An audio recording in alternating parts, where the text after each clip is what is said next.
Oh yeah, you know what time it is. You know what's going on. Welcome back to another episode of the Silver Boys Podcast. And I am your host, Cam Silver. I am your co-host, Kyle Silver. And Kyle, Talk to me. Obviously, it was All-Star Weekend. Yes. So not much going on. Yeah, literally not much in the All-Star Weekend.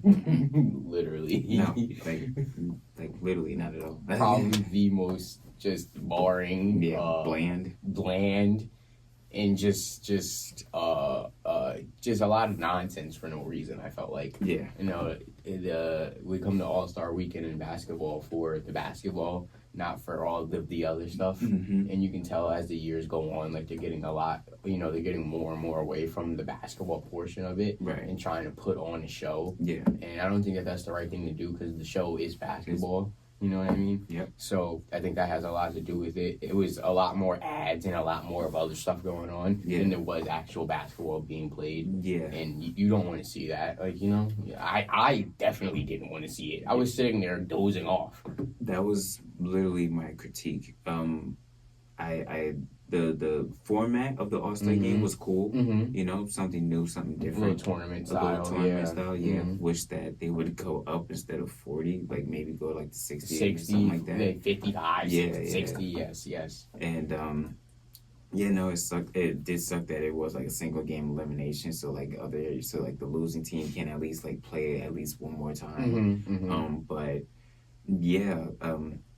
From what I've seen, in a 2.5 hour broadcast, we've only got 30 minutes and 30 seconds of game time. And that's absolutely wild to me. That's horrible. In a tournament style thing, 30 minutes of basketball in a 2 hour span. Yeah. What else are we doing here? It was just disappointing to see. Yeah. Like the most of the things that were happening, it was about, what Draymond Green was saying. Yeah. Or what Vince Carter had to say. Mm-hmm. And then after that we get to the All-Star game and I'm tuning in, on my phone at work, and more than half of it is Kevin Hart talking and then Mr. Beast and shooting I like the Mr. Beast thing, but do that. I don't know. Do that at another time or something like that. Do that maybe in the beginning. In the very beginning, you know. So, and then my biggest thing though,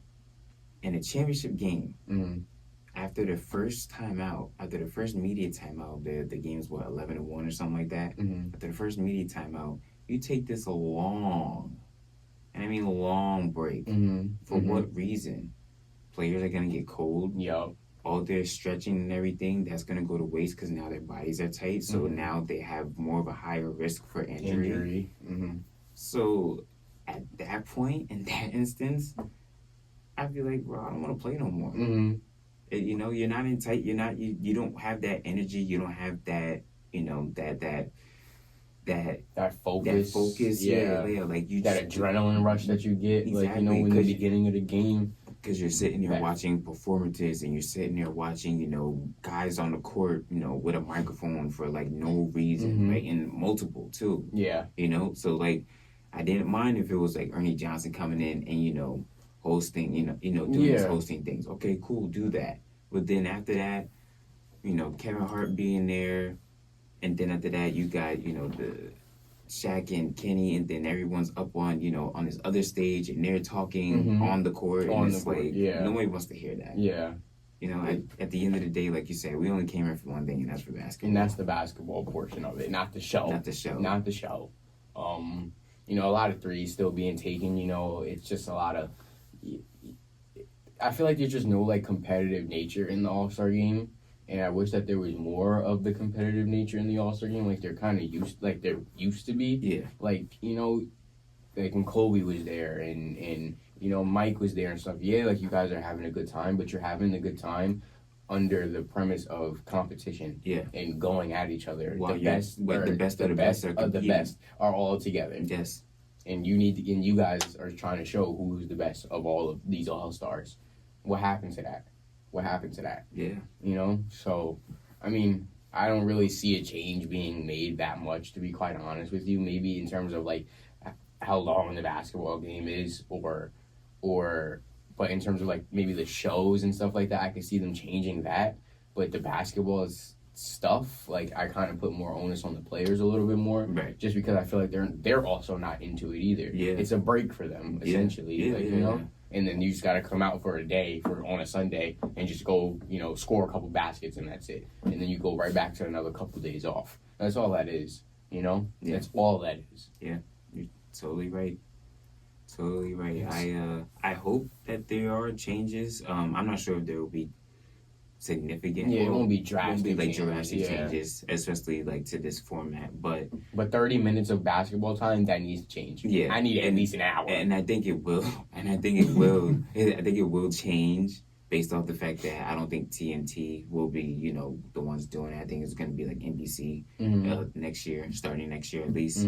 So I can see that changing, and then them probably looking and seeing, the problems that TNT is doing, and then after that going ahead and like capitalizing on that, and then hopefully bringing back more game time than there was broadcast time.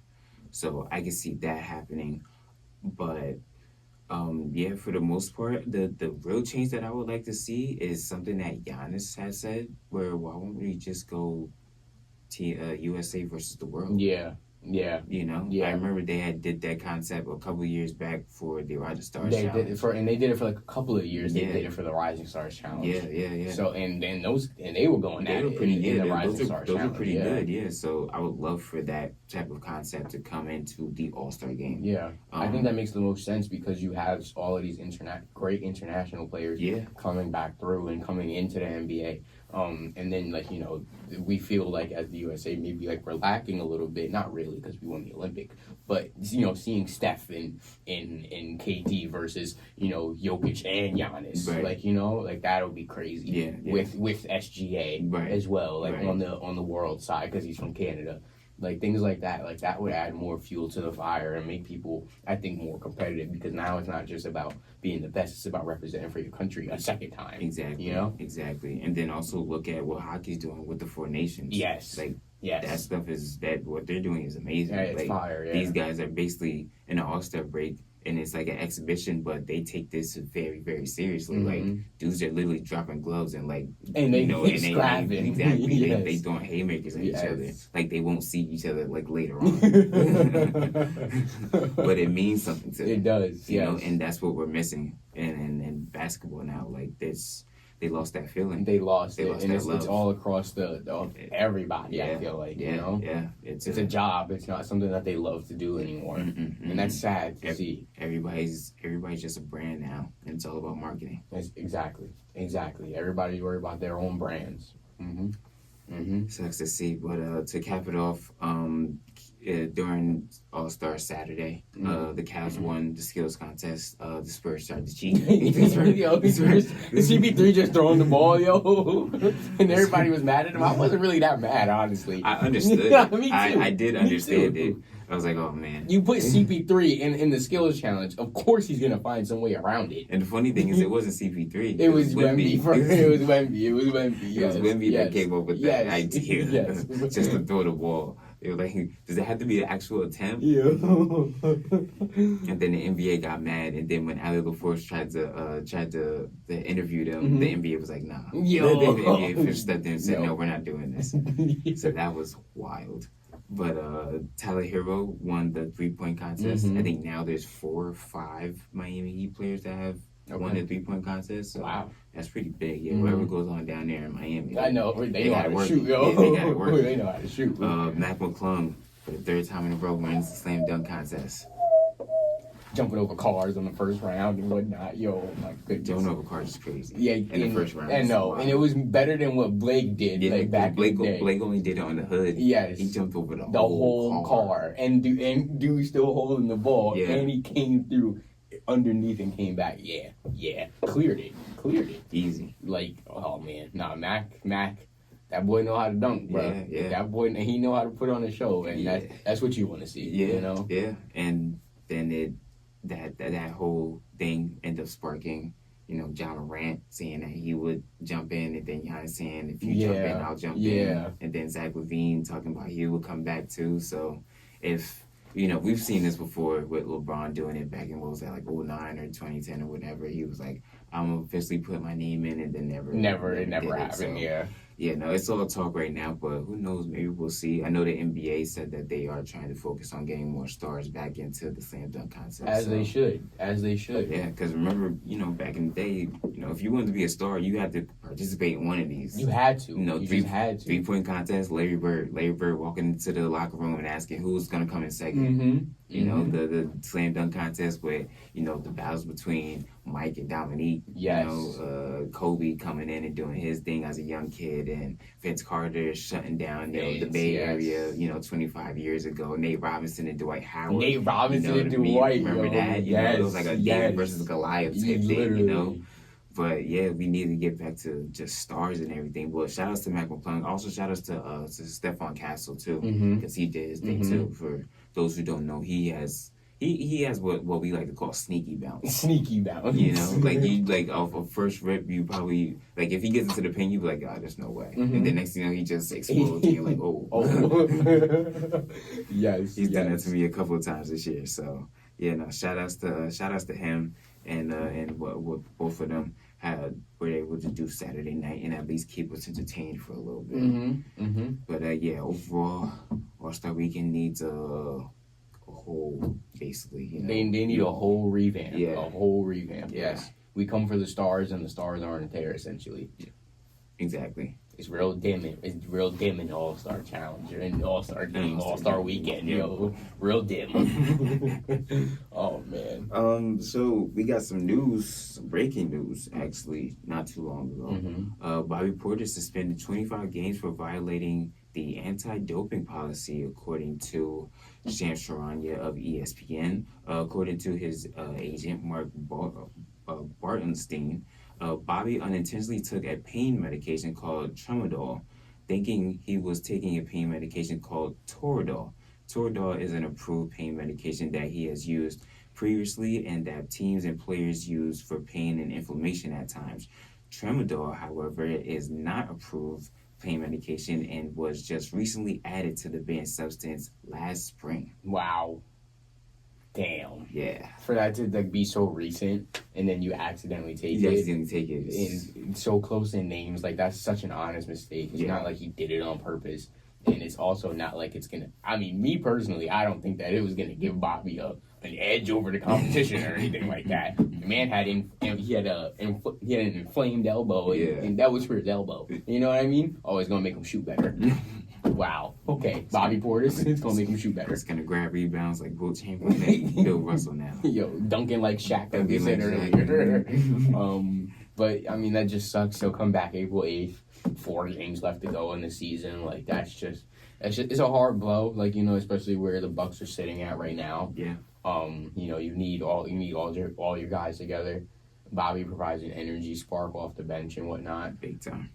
So the Bucks are definitely gonna miss that. Yeah. Most definitely. Yeah. So we'll see how that goes. But like I said, it's such an honest mistake that I can't be mad at him. I can't be mad at him. I can't put anything on him for that because they're so close in name that anybody would have made that mistake. Right. Anybody would have. Yeah. It's just something that sucks.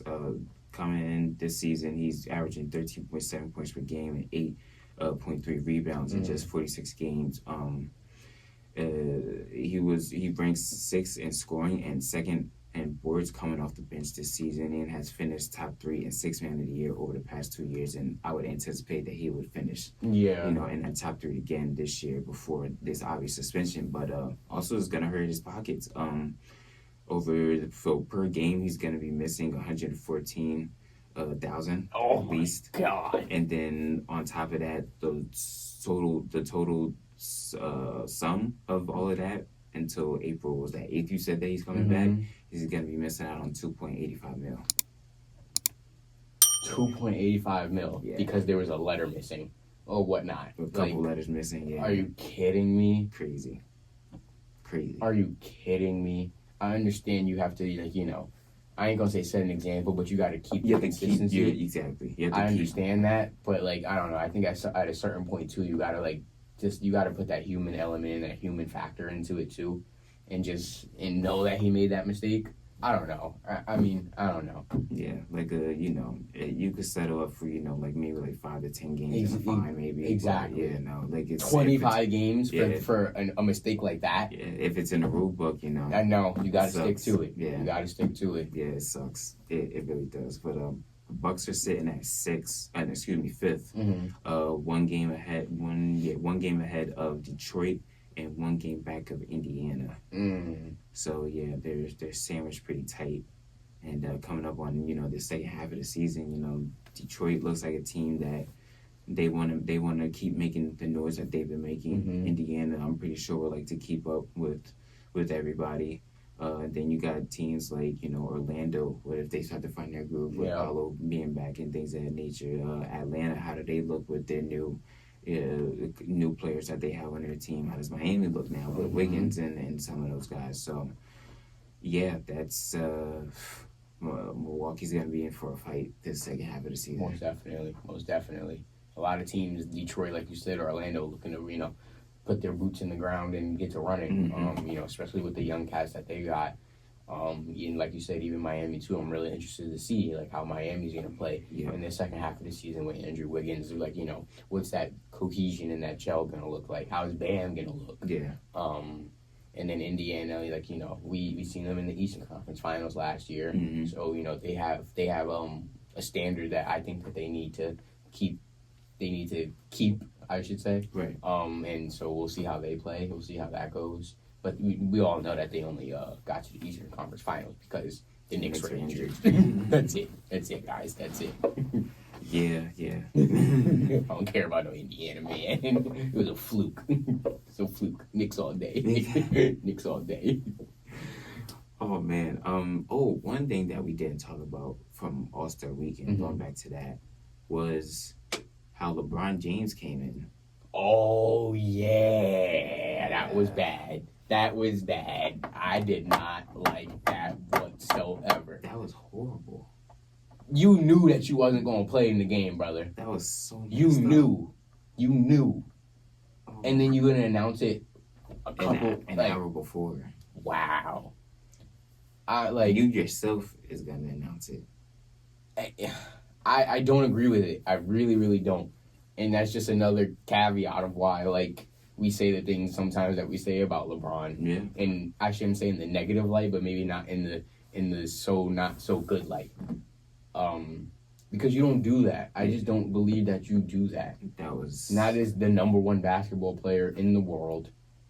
You don't essentially call out of work an hour before. Yeah. You know what I'm saying? So for those who don't know, LeBron James didn't arrive, to All-Star Weekend for the most part. Rightfully so. Mm-hmm. He's done this for 20 plus years. He's 40 years old. He's for the most part, he's just gonna chill out. He's gonna rest. He needs his body for the second half of the season. But coming in Sunday, under the assumption that he obviously would at least suit up and play just a little bit. Wouldn't expect him to play a lot, but under that assumption, we all thought that he'd play. But an hour before that they were scheduled to play, at around 7:00, he says that he's not playing because he's still, feeling the lingering effects of his ankle injury and his foot injury, if I'm not mistaken, he said. And that threw everybody off. It really did. Everybody off. Vince Carter said, hey, this is messed up. Even his boy Draymond Green had called him out on this. His that's his guy right there. Even he said something about this, and everybody was in agreement. This is just messed up. You could have gave that spot to, a Norman Powell or whoever anybody was, that was deserving, that was there at exactly. least. So yeah, that was just the way that he handled that was probably one of the worst things that he's done out there. Probably with another announcement that he made back in 2010 with the decision. Yeah, that yes. I just don't think that that's something that you should do. Like you said, you could have gave that spot up days in advance. And then you take away somebody else's opportunity to be an all-star for the first time. Yeah. And then you're just essentially just sitting on the bench in street clothes. I wouldn't have been surprised if it would have been better if it was Wednesday after their game on like Wednesday or Thursday night, whenever it was, where he was like, well, you know what? Nah, just not gonna do it. That's what happened. Giannis, was out, but guess what? He still showed up. He still even suited up. He still suited up, yeah. Just to at least be there with the team.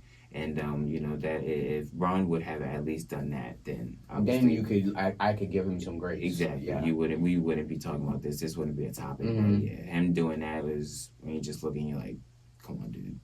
You know better. Yeah. That's all. You know better. Out of everybody. You know better. Yeah. And you're the one who sets the tone, man. Exactly. You're the one who sets the tone. And that's why the dunk contest is trash nowadays, because of you, bro. Because of you. Because you didn't want to be the man. Come on, man. Come on. Oh, man. Yeah, the NBA's coming back. So, any predictions, any, storylines that you're looking for, any teams that you're looking to pick up, maybe some teams to drop off? I'm looking at Houston very heavily. Mm-hmm. I wonder how they're going to do in the second half of the season. Are they really about that? Are they really with it? Yeah. I hope that makes sense. Yeah. Can they maintain this level of consistency that they've had? Definitely, of course, looking at the Lakers. How is Luka and LeBron going to fit over the last 20, 30 games of the season, 20 whatever it is. Mm-hmm. Definitely looking at Memphis. I'm interested with Memphis because we know when Ja's in the lineup, and you got Triple J, Jaren Jackson Jr. We know where they have been before. Ja's all in, I believe now, so I think that'll be really interesting to see. Going to the East, I'm gonna say I like how we mentioned Detroit. I think I'm interested in Detroit. Yeah. I'm interested in Cleveland and Boston too. Yeah, who's gonna finish in that top, in that two. 1 seed, mm-hmm. Top 1 seed. Even the Knicks as well too. I think the Knicks need to get they need to get better defensively. Yeah, a lot better defensively. And I wasn't expecting to say that with a Tom Thibodeau led team. Mm-hmm. But I'm interested to see how is Cat gonna really keep his level of play up going down into the later ends of the season. Jalen Brunson. I just hope those guys can stay healthy, because we all know that those guys, will be playing a lot of minutes in the playoffs. Tom is probably only going to do a solid 9, if that 9 guys. I was gonna say 6. Yeah, I know. I was gonna say 6. I was trying to give him some grace. I was really trying, but I'm interested to see how that's gonna go, because you don't want those guys to be too tired going into the first round, too tired going into the second round, right? Because they're going to be playing. We all know Jalen Brunson's going to be playing 40 minutes, right, in the playoffs. Yeah, at least 40 minutes. Even Josh Hart too. So that'll be really interesting to see. So I think those are the teams I'm mostly looking out for. I just want Memphis to do something because I love Ja. That's really it. That's really it. That's really why I said it. yeah, their team, them and Houston both need to do better at closing out games. Mm-hmm. That's probably their biggest Achilles heel right now. Teams that I'm looking at, both of those teams, Denver, I'm looking at to see if they can keep up what they've been doing coming into All-Star break. They on an 8-game winning streak, so want to see how that looks. Oklahoma City, they're looking good. Can they, keep up their play? I feel like teams still aren't giving them their respect. I believe so as well too. Yeah. But I think this second half of the season going into the playoffs is if they can keep this number 1 spot, I think it's time that we show them respect. Mm-hmm. Obviously, looking at the Lakers, looking to see how Bron and Luka gel. Obviously, didn't. Still trying to figure things out. Of course, because they're so ball dominant. Both of them, yeah. Exactly. So I think, you'll start to see a shift a little more. Probably going towards Luka, maybe. Yes. But it's tough though in the middle of the season. Having one game plan for Bron and AD, and then out of nowhere you have to have it for Bron and Luka, two perimeter ball dominant guys. So it's not like one could play inside and one stand on the outside. Yeah. Exactly. Other teams I'm looking at Golden State. See if they can make a run, maybe. How would Dallas fare with all their injuries? To see what's going on there. Yeah. When does Anthony Davis come back? Shoot. Probably still looking at a few weeks. Okay. Yeah, give or take. Yeah, they said probably like mid-March or something like that. Yeah, around that, because February 9th is when he went out, and they said about a month around that time. So, yeah, I can see that. Okay. I can see that for sure. But, Kyrie got to hold it down. Yeah, it's going to be tough, though, because Kai himself is dealing with injuries, so that's tough on him as well. Also, interested to see, can the Suns finish strong? Yes. If they're going to do anything. How about San Antonio with their new acquisition in De'Aaron Fox? So the West is deep. It really is. Yeah, it really is. The West is deep. Piggybacking off of you with Cleveland and Boston, how is that going to look? Who's going to finish at that top? Can the Knicks keep pace up there too? Maybe they might be a threat for a number 2 seed. Who knows?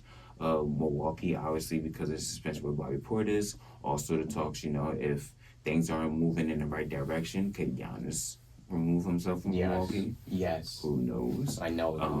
I became more of a fan of this Detroit team after I seen them beat the brakes off of the 76ers a couple weeks ago, even with Joel Embiid and Paul George and Tyrese Maxey all playing. So very, very interested to see what that young squad can do. A shout out to J.B. Bickerstaff for coming in and immediately changing the culture. Yes. Like that's some pretty heavy stuff when you're able to have that type of impact. Shows who you are as a J.B. coach. Vickers. Oh yeah, we knew that he was a great coach. Great coach, culture changer, exactly. Culture setter. Yes, absolutely. Yeah, big time. Like I said before, Orlando, Atlanta, Miami, all those teams in the play-in right now. What could they do? Could Philly? No. What could Philly say? No. Nothing. Absolutely nothing. Yeah, I just wanted to say it. I'm going to say no. I just want to talk about that. I'm not going to lie to you. I just want to talk about Philly's trash, because, dude. I want Tyrese Maxey to get out. As of right now, Philadelphia is basketball purgatory in my eyes. Purgatory, okay? Paul George scores 2 points in his last game. He did what? What? Paul George, everybody, scores 2 points in his last game. He signed a massive contract. 2 points. For just 2 points. In 48 minutes of play. 2 points. Bro, when I seen that, I couldn't believe my eyes. I could not believe my eyes. But you know what? Is this not what we kind of expected a little bit with Paul George, because we know he's so up and down? Yeah. And so relatively inconsistent at times? 16 points per game this season. What? 5 rebounds, 4 assists. But you know what? Actually, I'm glad you brought this up. I'm really glad you brought this up, because I follow Paul George on Instagram, and he posting pics with his girl on the beach, and I'm like, brother, get in the gym, get in the gym. I don't want to see this. I don't want to see this. His last 5 games, we'll start from February 5th and we'll go all the way up to the All-Star break. 9 points, 14, 12, 14, 2. What? My man's just putting up phone digit numbers, bro. Are you kidding me? That's just horrible. That's just. I can't. That makes me very sad to see for somebody like Paul George. Yes, that's sad to see for someone who I used to consider one of my favorite favorite players coming in. I would at a certain point, Paul George he was battling with Miami Braun. Yeah, and he was in Indiana, going toe to toe, and he could have been that guy. He should have been that guy. 4 years, $211 million for 2 points a game. I'm sorry, for 2 points in the last game. At 16.5 points per game. Nah, brother. I need at least 22. An average salary of $52 million. Especially with the injuries, surrounding Joel Embiid. Joel, yeah. Not even knowing if the man's ever going to play, honestly, ever again. But then I feel so bad for Tyrese, because Tyrese is giving it his all. Me too. He's giving Tyrese got to get out of there. He has to. He's giving everything. Or they got to get better pieces around him and look for a trade with Joel Embiid or something. Look at these numbers. This is from January 6th. I'm going to just read the points. 31, 29, 30, 29, 33, 28, 37, 28, 29, 30, 31, 43, 30, 42, 34, 33, 31, 27, 39. Jesus Christ, boy. His last game against Toronto on the 11th was bad. He only had 5 points, but if you're putting up numbers like that, I can allow you to get a stinker in there. Yes, absolutely. That's a shame to see, because he is putting his all in. He really, really is. Yeah. and he putting that team on his back. He really is. Literally. I watched the game when they played Boston. Boston had that comeback. I'm like, he's doing everything he could. Mm-hmm. Yabusele was helping him out. Yeah. Too. Kelly Oubre. Yo, Yabusele's nice. Yo, I can't lie. He's nice. He's tough. He's actually one of my favorite players to watch this year. Me too. One of my favorite when I seen him in the Olympics, I was like, you know what? I was like, he gonna get a deal. Yeah. I was like, he's gonna get a deal. I was like, I like that guy. Yes. I like that guy. Yes. It was mainly because he dunked on Bron. Yeah, I was like, I like that. That's no shade to Bron. Like, it happens. Yeah, it happens. It happens. Yes. But yeah, I was like, I like that guy. He had that dog. He got that dog. DAW. Yeah. You feel me? Yeah. Yes. Well, yeah, man. Tyrese, we praying for you, brother. We praying for you. We gonna get you out of basketball purgatory. I promise. I promise, Tyrese. I'm gonna get you out of there, brother. I'm gonna get you out. Okay. Oh man, but that's our episode for today. Happy that you guys joined us. Yes. Stay tuned. We're still coming at you with NBA stuff. March Madness is coming up. Soon. Yeah. So we're gonna start deep diving more into college basketball, talking about the quad one wins and the net rankings and things of that nature, different from the AP polls. So yes, but until then, I'm your host Cam Silver. I'm your co-host Kyle Silver. And this is the Silver Voice. Thank you.